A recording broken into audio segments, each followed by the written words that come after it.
Assalamualaikum guys, welcome back. Hari ni memang kecoh pasal isu Datuk Seri Najib Tun Razak, Perdana Menteri Malaysia yang ke-6, yang mana keputusan rayuan bekas Perdana Menteri itu akan dikeluarkan dan juga akan jadi penentu sama ada anak Perdana Menteri kedua ni bakal dibebaskan ataupun tetap menjalani hukuman penjara selama 12 tahun dan denda sebanyak RM210,000. Ramai yang tahu Datuk Seri Najib dihadapkan ke mahkamah atas tuduhan salah laku dan juga pecah amanah, tapi tak ramai yang jelas pasal fakta kes. Datuk Seri Najib dihadapkan ke mahkamah sebelum ni atas beberapa kesalahan dan hari ini aku nak berkongsi dengan korang beberapa fakta kesalahan yang melekat dekat dia. Aku ringkaskan supaya kita semua jelas pasal apa yang jadi. First kali, Datuk Seri Najib didakwa menyeleweng RM42 juta dana SRC International Sdn Bhd. Pada siapa yang tanya, RM42 juta tu datang daripada mana? Duit tu datang daripada hasil suapan jaminan untuk pinjaman duit kumpulan wang persaraan diperbadankan ataupun KWAP. Duit tu disalurkan ke akaun bank Datuk Seri Najib yang mana Datuk Seri Najib maklumkan yang dia tak tahu menau pasal kehadiran duit tu dekat dalam akaun dia. Tapi kalau kita akan check tau balance akaun dekat bank kita berapa. Dan dalam kata Datuk Seri Najib ni tak tahu ada duit kat dalam bank, bekas Perdana Menteri tersebut mampu pula untuk beli barang mewah dekat Hawaii, Amerika Syarikat dan juga dekat Itali. Dekat Hawaii memang sweet lah kalau kata kita dengar. Datuk Seri Najib beli jam tangan Chanel yang berharga RM466,330.11 yang mana apa Datuk Seri Najib buat dengan duit tu? Duit tu pula dengan jam tu. Datuk Seri Najib guna untuk pujuk isteri kesayangan dia iaitu Datin Seri Rosmah Mansor. Tak cukup dengan tu, isteri Datuk Seri Najib ni pergi beli barang kemas bernilai lebih daripada RM3 juta dekat di Grisogono yang terletak dekat Itali. Mungkinlah Datin Seri Rosmah ingat yang baki duit dia menabung daripada kecil dulu masuk dekat dalam bank tu masih ada lagi.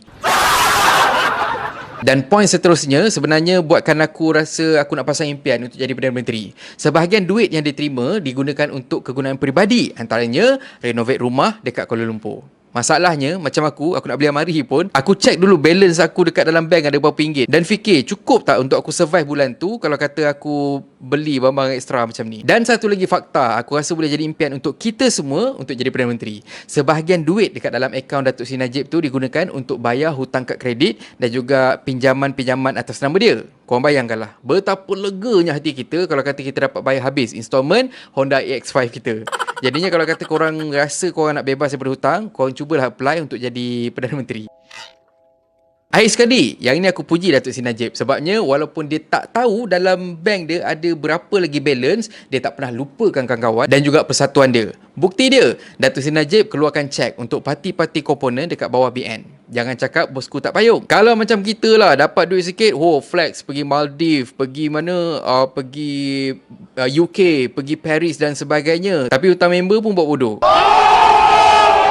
Setakat rakaman video ni masih belum lagi dapat dipastikan apakah nasib Datuk Seri Najib dan kalau kata ada apa-apa update aku akan kongsikan dekat korang. Tapi apa pun info-info yang aku bagi dekat atas tadi tu, itulah fakta kes yang bawa kepada 12 tahun penjara dan juga denda sebanyak RM210,000. Kiranya ialah kat dalam mahkamah si pelaku dia kena bayar beberapa kali ganda nilai suapan. Cuma kalau betul memang berlaku salah laku, eloklah benda ni jadi peringatan untuk kita semua. Tak semestinya bila kata kita jadi orang nombor satu, tak kisah dekat negara ataupun kat mana-mana je, kita boleh buat sesuka hati kita ataupun kita rasa diri kita ni kebal daripada undang-undang. Kena ingat, dekat dunia kita mungkin boleh mendabik dada, tapi dekat sana jangan sampai kita merangkak penuh hina. Apa pun, mungkin sebahagian daripada kita tak suka dengan Datuk Seri Najib. Aku sendiri pun tak berapa nak berkenan, tapi dalam masa yang sama, aku harap kita semua boleh respect dia sebagai orang yang pernah menabur jasa dekat kita. Tak banyak, mungkin sikit daripada apa yang diusahakan oleh Datuk Seri Najib Tun Razak masa memerintah dulu bagi manfaat kepada kita. Sebagai contoh, aku berterima kasih atas usaha kerajaan Datuk Seri Najib sediakan UTC untuk kita semua. Servis UTC tu aku cakap korang kan, memang sebenarnya banyak gila bantu aku yang memang suka berurusan pada waktu malam. Apa pun, kalau Datuk Seri Najib masuk dalam, aku akan rindukan posting-posting Facebook dia. Aku tak tahu kalau kata admin dia akan tetap post status bagi pihak dia ataupun mungkin admin dia dah boleh kot bertanding dekat dalam dalam bidang politik juga. At least bolehlah bertambah ahli sarkis dekat dalam parlimen nanti.